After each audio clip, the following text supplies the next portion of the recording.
My case is McDonald versus the City of Chicago.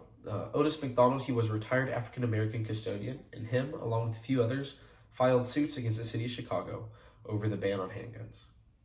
The constitutional question is, does the Second Amendment apply to the states because it is incorporated by the 14th Amendment's privilege and immunities, or due process clause, and thereby made applicable to the states?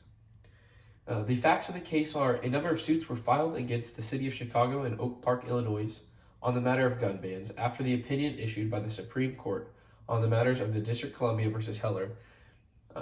In that case, the court deemed that the ban on handguns from District of Columbia violated the Second Amendment. It was then the court decided that the law at hand was made under the authority of the federal government, and as a result, the Second Amendment was relevant. In this case, the plaintiffs argued that the Second Amendment needs to apply to the states as well. As a result, the district court dropped the suits. The holding was a 5-4 decision. The court found that the right to bear arms applied to individual citizens, not just organized militias. The court also decided that the protections were applicable against the federal government as well as any state governments. The opinions in this case are: we held that the Second Amendment protects the rights to keep and bear arms for the purpose of self-defense, and we struck down a District of Columbia law that banned the possession of handguns in everyone's homes.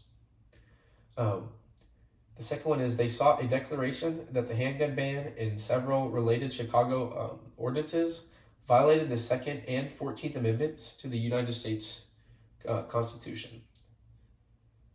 We previously held that the most of the provisions of the Bill of Rights apply with a full force of both federal government and states, applying the standards that is well established in our case law.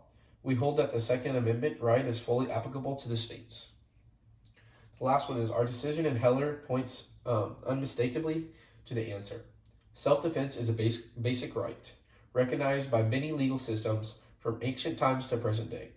And in Heller, we held that the individual self-defense is the central component of the Second Amendment right.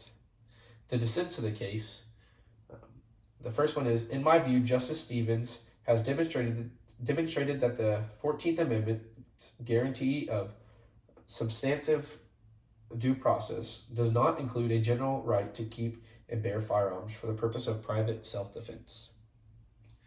The next one is, I can't find anything in the Second Amendment's text, history, or underlying rationale that could warrant characterizing it as a fundamental insofar as it seeks to protect the keepings and being of arms for private self-defense purposes.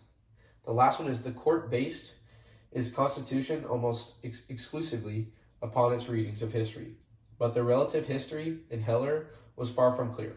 4 dissenting justices disagreed with the majority's historical analysis.